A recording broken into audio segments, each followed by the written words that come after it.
এই দেখো এখন গুল্লুর পাকামোটা দেখো, এই যে হামাগুড়ি দিয়ে এই দেখো নিজে নিজে উঠে দাঁড়িয়ে একা একা এখানে চলে যাবে। এই দেখো দিদি এখানে শুয়ে থাকে, তো মিকির যেহেতু পায়ে ব্যথা, দিদি এখানে শুয়ে থাকে, ও একা একা এখানে উঠে দাঁড়াবে আর এই যে এখানে দাঁড়িয়ে থাকবে দিদি এখানে।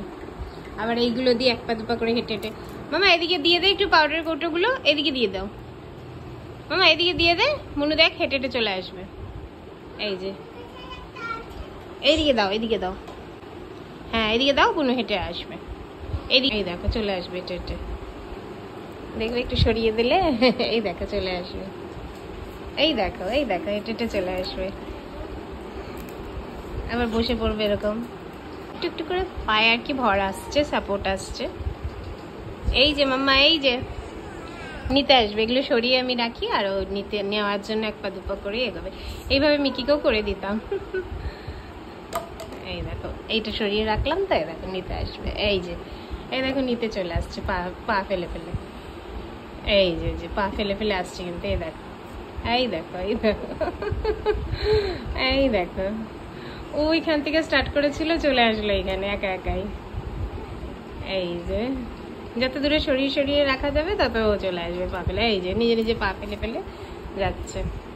এবার আবার এইদিকে বটল, এই দেখো ওখান থেকে দেখো দেখো দেখো সাহসটা শুধু দেখো, হ্যাঁ ওখান থেকে দেখো, দাঁড়া আমি এটা একটু এগিয়ে দিই, দেখবে এইদিকে চলে আসবে, এই দেখো ওখান থেকে এখানে চলে আসবে, এই দেখো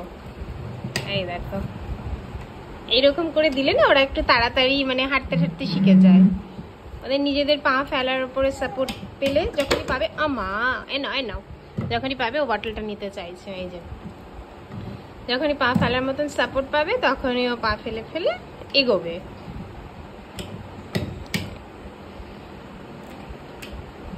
আর যখন না পারবে আস্তে করে বসে পড়বে।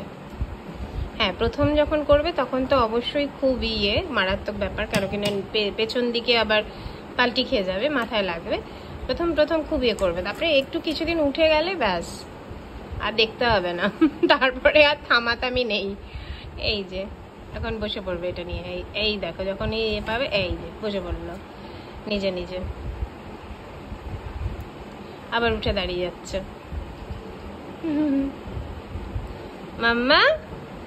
মাম্মা ওর পাউডারের কৌটো ঘরে ঢুকে গেছে।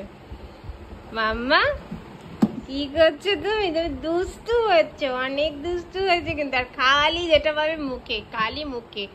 আর ওর চটি যে এই দিভাইয়ের চটি যে ওর কি পছন্দ, দিদি আজকে চটি বাথরুমে লুকিয়েছে না মামা, তুমি কি করেছো চটি দুটো? মিকি দুটো স্লিপার আছে বাথরুমের সামনে, কি করেছো মামা ওটা? বাথরুমে ঢুকিয়ে রেখেছে, বলছে মা এটা আর বের করবে না, কেন বুনু খালি মুখে দিয়ে খেতে যাচ্ছে না। বুনুর ওই দুটো ফেভারিট নাকি চটি দুটো? এত কিছু ছেড়ে নুঙ্গা চটি দুটো, দিভাইয়ের দুটো নুঙ্গা চটি স্লিপার, যেটা পরে দিভাই বাথরুমে যায় সেই স্লিপার গুলোকে সারাদিন খেতে যাবে। এই যে এখন আবার দিদি ভাইয়ের খাতা বইয়ের উপরে ঝাঁপিয়ে পড়েছে, আর দিভাই এখন জল খাবে। দিভাইয়ের পায়ে ব্যথা কি একটু ঠিক হয়েছে? এখন একটু ঠিক হয়েছে। এই যে আর যে কি ভীষণ খাতা বই, পড়াশোনা কি হবে জানি না, খাতা বই তো খেয়ে যাচ্ছে সমানে। এই যে মাম্মা এই যে ওগুলো খায় না, ওগুলো পড়াশোনা করে গো, এই যে ওগুলো পড়াশোনা করতে হয়। তো এই হচ্ছে সকাল থেকে এখন চিত্র। তোমাদের দাদাভাই তো চলে গেছে ডিউটিতে, আর আমি এই যে এই দুই ব্যক্তির পাহারাদার হিসাবে আমি রয়েছি। নতুন পোস্ট আজকে সকাল থেকে, কারণ তোমাদের দাদাভাই থাকলে কি হয় বলো তো, আমি না ওদেরকে ফ্রেশ করে খাইয়ে ঠাবিয়ে তারপরে রান্নাঘরের দিকে যেতে পারি। রুমাল দিয়ে আছে বানাও, আমি রান্নাঘরের দিকে যেতে পারি, কারণ তোমাদের দাদাভাই ওখানে ল্যাপটপে কাজ করতে থাকলে ওদেরকে মোটামুটি দেখভাল করে। মিকিকে অতটা তো দেখতে হয় না, ও টিভি দেখে বা ড্রয়িং করে, পড়াশোনা লিখতে দিলে লেখে। এখন তো এই যে পায়ে ব্যথার এই দুর্দশা বলে, এই যে দেখো পায়ের অবস্থা, পায়ে ব্যথার এই দুর্দশা বলে এখন বেচারি খুবই মানে ব্যথায় কাবু হয়ে রয়েছে, কালকে থেকে একটু উঠছে। আর এই হচ্ছে সকালের অবস্থা। এখন আমি এই যতক্ষণ না গুল্লু ঘুমাবে আমি এখন রান্নাঘরে যেতে পারবো না।